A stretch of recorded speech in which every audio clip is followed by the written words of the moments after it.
Kinontra ng NEDA Chief ang gusto ni Agriculture Secretary Manny Peñol na huwag munang mag-angkat ng bigas kapag panahon ng anihan sa Pilipinas. Ang posibleng epekto niyan sa bulsa ni Juan de la Cruz sa ulat ng saksing si Jam Cesante.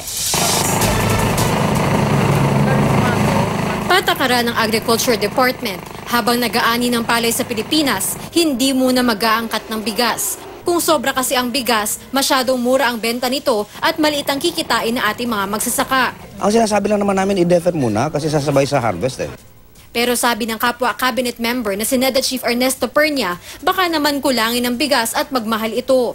We don't have the capacity to produce enough rice. We are not really a rice-producing country.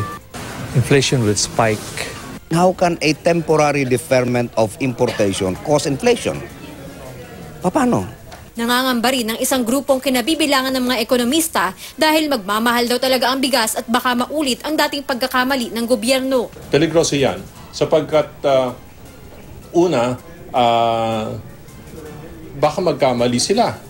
And then, o kaya ma-delay. Lalo na, government yan, may bureaucratic pressure. Panukala nila, tanggalin ang monopolyo ng National Food Authority at hayaan ng private sector na mag-import. Dahil sa kompetisyon, maiengganyo raw ang mga ito na maghanap ng mas murang bigas at ibenta ito ng mas mura sa iba. Ang kita ng gobyerno dahil sa taripa o buwis pag nag-i-import sila at nagbebenta, manggagamit para tulungan ng mga magsasaka para naman lumaki ang produksyon. Bago nito, sinabi ng isang US-based think tank na maaaring mabitin ng imbak na bigas at magmahal ito kung ipipilit ang pagbili lang ng lokal na bigas. Pero sabi ng isang grupo ng mga nagkakalakal ng bigas, walang magiging pagmahal ng bigas sa ngayon. Wala namang calamities ngayon, walang bagyo. So, sa tingin ko, maganda ani ngayon.